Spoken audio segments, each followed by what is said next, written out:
About narcissistic, destructive culture. What are you talking about? I'm talking about America, Mark. I'm talking about America. I made the mistake in the last few weeks of watching an absurd amount of television. And hopefully it wasn't Honey Boo Boo. You didn't watch No, it wasn't. All right, good. Even watching good things like, the Colbert Show and the Daily Show. Okay. Good things. But, in the very first, just to simply understand what I'm trying to say here, Mark, and I think you understand this as well, there's always a debate between nature and nurture, what causes what in terms of our human development. Mm-hmm. And there's no question whatsoever that it's at least 50% nurture, if not more. I mean, nurture has almost probably a larger percentage to do with our development than nature, except for certain genetic problems that may exist. And the point being, it's nurture. What you're talking about is your culture.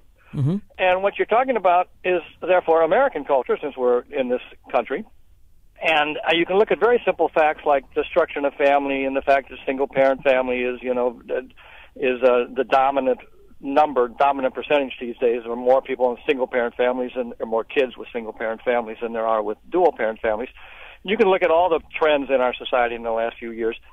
They are all pushed, dominated, caused by one simple fact. And that is contemporary capitalistic marketing. And the thrust of contemporary capitalistic marketing is to make you feel as if you are the single most important person in the universe, if, of course, being whatever product you have to buy, be it a car or whatever. But our entire culture, and now our political culture, continually teaches us that, one, we are exceptional, that, two, you can be anything you want to be, and so on and so forth. But it has created this totally narcissistic view as opposed to a community view. Well, now, Terry, given that you call yourself the doctor of democracy, and I still haven't seen that degree yet, I'm still waiting for you to show me. I'm sending you the original copy soon. All right, I want to see that because you've been promising me that for about 5 years now. Terry, given you and me and Garland and all of us, I'm not going to dispute the narcissistic culture. But aren't we all victims to it? I mean, don't we all do it? Isn't America largely about saying, "Hey, we're really great, and I got this great product, and you should buy from me"? And that jostling causes capitalism and money to flow, doesn't it? Yes, it does, and therein is the flaw. And it's heightened by the simple fact, if you look back even historically, I mean, let's assume that the country had some rational moments. One of the costs of being or assuming that you are the victor, which, of course, is what we assumed to an absurd degree regarding World War II. Yes, we were significant in it, but, that doesn't count for 29 million Russians who fought and were killed, as opposed to a few 100,000 Americans. We were the victor. We weren't the sole victor, but we were certainly the victor. Well, we were a victor. And we were the one nation in the world War period that was not physically significantly attacked. True. Only Pearl Harbor. That's really all that happened. Everybody else had to live in hell bombed out of them. There were two tiny Aleutian islands, but that's okay. Fine. That's the exception that proves the rule. Yeah, and I think that's where it all began in a sense. There's a cost to winning a war as well as to waging a war or to losing a war. And it began with that, okay, we're the victors. It's only because of us that, that the war was won. Well, that's not quite exactly true. That eliminates about 60 million people overall that were killed. Or that fought very hard, the British and the Russians, to be sure, but also the partisans, the French and the resistance fighting behind the lines and everybody else. Right. Yeah, but it started this whole culture, it seems, or maybe it started beforehand, maybe it started during the Revolution, but at any point, this whole idea that we're somehow either unique and special, but it's been drilled now into not we, but to you. You, the individual, are unique and special, and therefore you deserve anything you want. The backside of this, Mark, which is equally destructive, is when you don't get everything you want or anything you want, you get frustrated, you get angry. You might even buy a couple of extra guns. I knew you were going to take this to Newtown somehow. Yeah, we have no evidence that Adam Lanza didn't get what he wanted, and that's why he went in and started murdering first graders. I mean, nobody in America gets what they wanted, because if they got what they wanted, according to our culture, I would have every sexual partner I ever dreamed of. I would have all the money I would ever dream of. I would have all the cars. Does your wife listen to this show, Terry? I'm just asking. No, she's not. Okay, all right. Maybe I should hide the archive. I don't know. Yeah, please do. But I mean, really, if we we are taught we can have anything and everything. See, Terry, and we're in fact spreading this culture around the world now. I guess I see it as it's yin and yang. All right, yin and yang. Yin and yang. I'll just mix. I can have both yin and yang. No, that's the point. I'm about to mix a Chinese metaphor with an old Talmudic saying, just showing the incredible cultural diversity that is America. But there's an old Talmudic saying that every human being on Earth should keep two pieces of paper in his or her pocket. One says that you were created in the image of God, and the other one says you're nothing but dust. And the point is that you need to be reminded at certain stages in your life of either one of those pieces of paper. When you're particularly down and out and miserable and depressed, you should be reminded you're created in the image of God. And when you are full of yourself and believe everything belongs to you and you should get anything you want, you should be reminded you're nothing but dust. To me, that's what I mean by yin and yang. The point is that to some extent, self-confidence is good. To some extent, individual worth is good. If you have none, you're not going to achieve much in life. On the other hand, you're absolutely right that too much of it is a bad thing. If you look out, again, I'll give you one more Talmudic saying, if I am not for myself, who will be for me? But if I am only for myself, what am I? And the point of those rhetorical questions is obviously to say you should think highly of yourself, but you should think equally highly of others as well. Your argument, I think, is not that self-confidence is bad, but that we're not thinking of others while we're thinking of ourselves, right? Exactly. And and I appreciate the Talmud perspective, and it's a perspective that's valuable or valid in almost every single religion. Unfortunately, religious understanding and exposure is diminishing over the years, an extraordinary degree in the United States. And the point is there are always counter forces within our nurture that can lead us towards community, and there are people dedicated to community. And I think even people like myself and you and Garland, we are trying to serve community and help community into a large degree, but it doesn't compare to the information, the inundation of information saying, no, you can have anything you want, period. So your argument, I think, is that capitalism harms community and promotes individualism. Is that your argument? Yes, unless there's something really to counter that, and we don't have that anymore.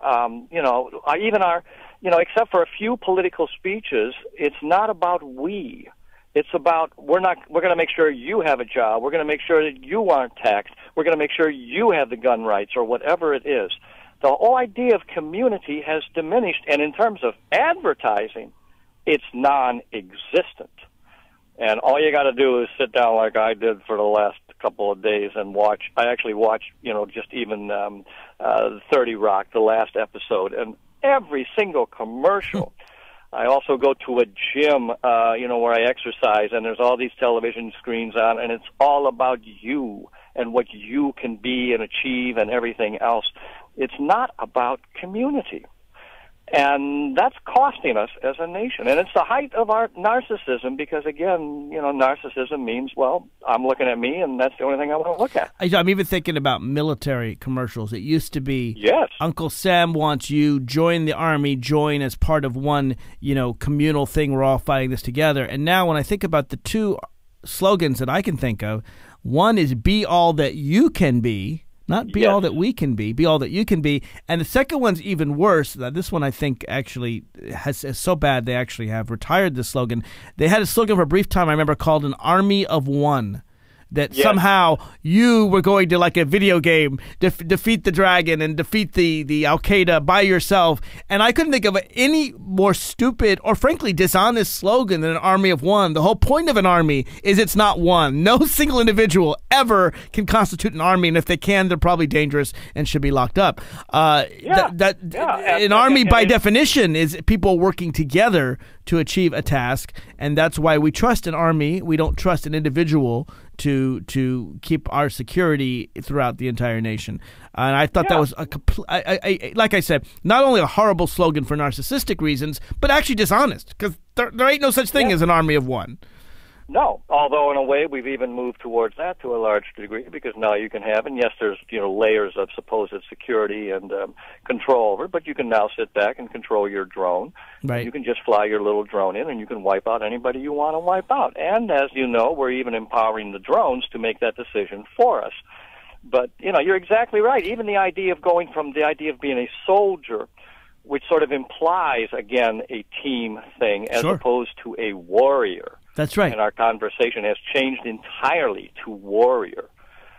So what's the answer? I mean, there are still communal things. I like communal things. I like going out to the mall. I have not missed an inauguration since I've been here in Washington. That's not true. I did miss George Bush in 2004. All right, so I can't say that. Yeah, you did. But I did. I protested in 2000. I was out in 2008, 2012.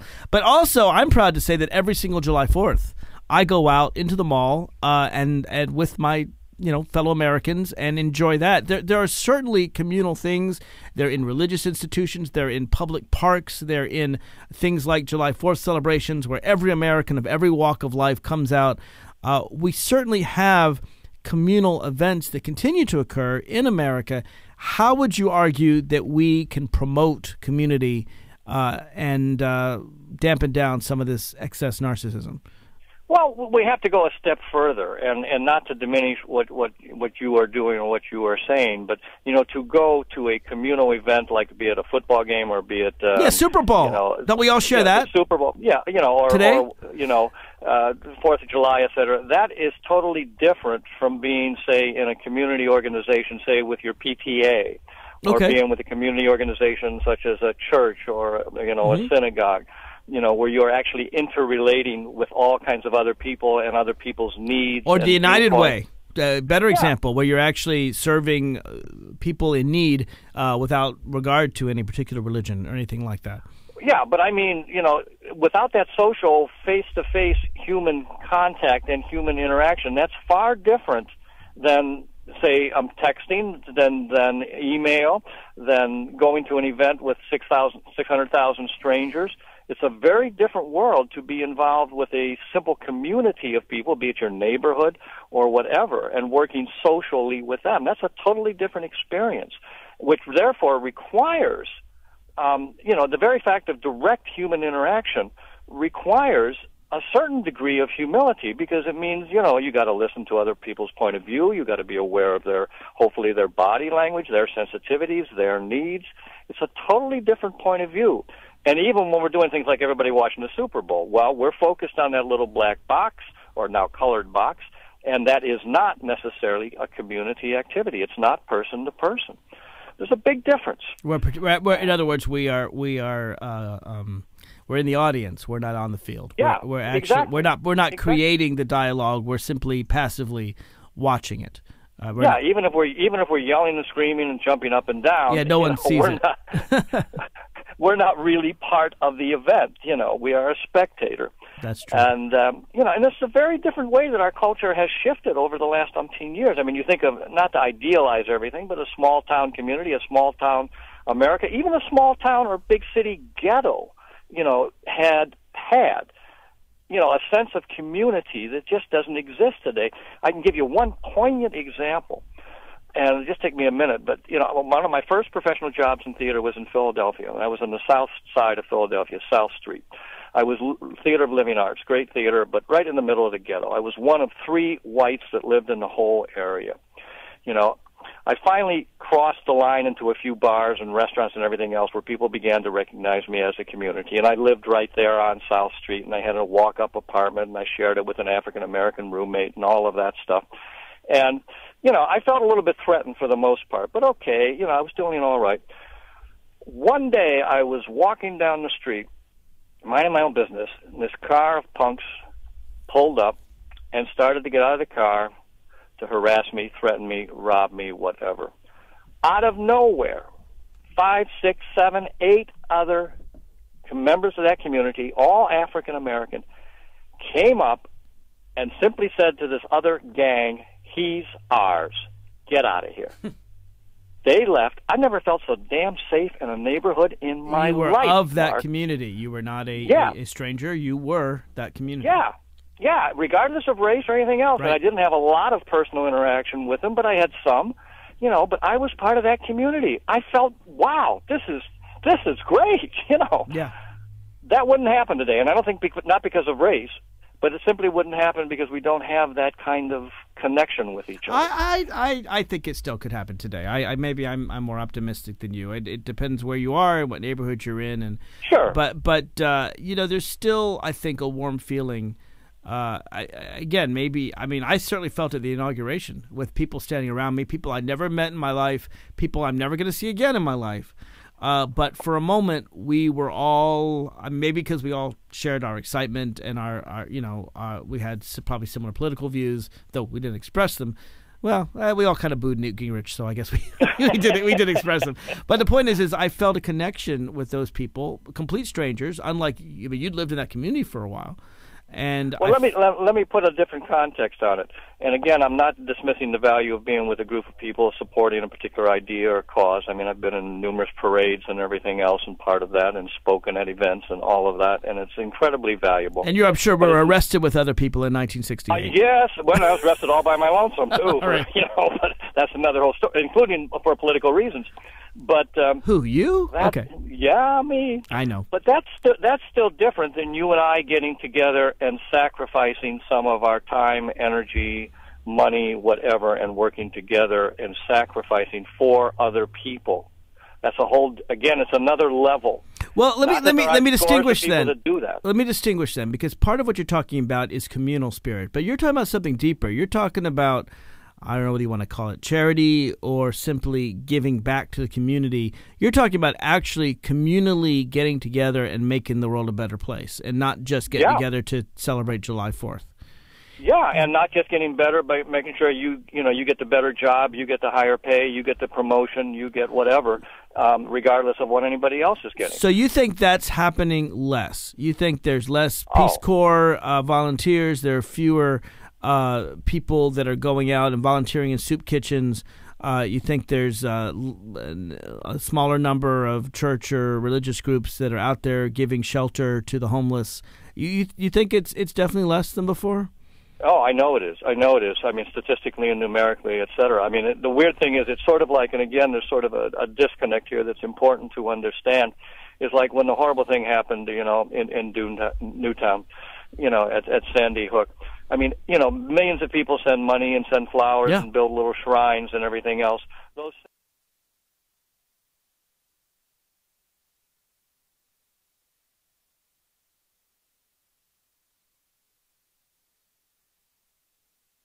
by earthquake, there were a lot of people that sent money, but then haven't any concern for Haiti a year later. In Newtown, apparently they have a surplus, a surfeit. They have so many stuffed animals, they have to give them away to others, and I'm glad they are. Good for Newtown for giving them away to others. Sure. But as horrible and horrific as Newtown was, and a pile of first graders shot many times. The imagery is particularly gruesome, and there are gun deaths every day in America. Every single day, about 100 people are murdered by guns, and those 100 don't get near because there's one here and one there all across the country, and there's not 20 first graders in a pile. We don't hear about them as much, but I've noticed just since Newtown, there was a shooting in Texas, there was a shooting in California. It just since Newtown, you start to perk up your ears and you notice, what can we do other than have better laws, which is one of the things certainly progressives are working on. But in terms of community, Are you saying that in our own neighborhood, when we read about someone that's been shot and killed, send something to help that family and not just the famous families of Newtown? I'm saying you got to go further than that. I'm saying you've got to go offer your service to that family if you can, directly or indirectly, but not just give them something, but say, I'm here. I'm here, I care, I matter, I'll shine your shoes, whatever you want, I will help during this period. I'm saying, yes, be organized within groups, but again, be totally interconnected, because that's what's lacking in our society. It's a winner-take-all, and society where the community doesn't matter that much anymore, and it has to, because that's you can see what's happening in Congress is merely an extension of exactly what I'm talking about. Your point of view, your opinion matters more than anybody else's point of view, and of course, a society can't stay together that way. I'm a bit of a geek and a bit of historical geek. I love history, but I think that one of the ways you learn from the present is to study the past. And if you've read Alexis de Tocqueville's Democracy in America, it came out in the 1830s. Fascinating, because here you have, I guess, a French aristocrat coming and exploring America and really seeing America through foreign eyes. And sometimes I think when you walk into a situation and you're not of it, you can sometimes even describe it better. And I think that's why de Tocqueville's book is still read today. But one of the things he talks about in his book is all of the many, many groups that the Americans are joiners, that we are a member of our church group, and we're a member of our employment group, and we're a member of this family group, and we're a member of this charitable group, and we're a member of this sports group, and that Americans are always members of various communal groups that do things together. We do everything by go out and feed people together. We go out and shoot together. I mean, we do everything from one to the other. And that was the thing that to him was so surprising, is that America was always reaching out to join in these communities. And, of course, he's talking about 1830s America, but I don't know how. The question is that still true today? And maybe it's not. Well, remind me of the exact era that he was writing 1830s. When he was in America. The 1830s. Yeah. So it was like early America. Obviously, he's talking about white people, and he's talking, although the black communities among the slaves. He's also talking about the beginning of if not already in process, extreme immigration to the United States, where communities literally coalesced when they arrived here. The Italians with the Italians, right. The Germans with the Germans, et cetera, et cetera, et cetera. And today, quote, we're all Americans, but we're not unified about anything. See, I don't think we were unified in the 1830s. I think we were at each other's throats over slavery. We certainly, Adams and Jefferson, it was probably the nastiest political race ever in 1800. People forget that part. I just meant the communities, the individual communities were unified. We weren't unified as a country. But what we were joining and promoting unity in smaller groups, in individual groups. Like my ghetto neighborhood in Philadelphia, where black or white, I was part of the community. Unfortunately, my good friend, I have to run now because, believe it or not, and I'm not trying to sound overly righteous here, but I am due in church at this very moment. Good for you. Good for you. And while you're there, go out and join with a bunch of church people and hopefully go work in a soup kitchen or provide shelter to somebody. You better believe it. It's a privilege to work with you, Mark. Thank you again, Terry, for coming here on the Raucous Caucus. This is Mark Levine. I really enjoyed that discussion with Terry, and I'm enjoying the discussion with you as well. If you want to call in at 202-889-9797.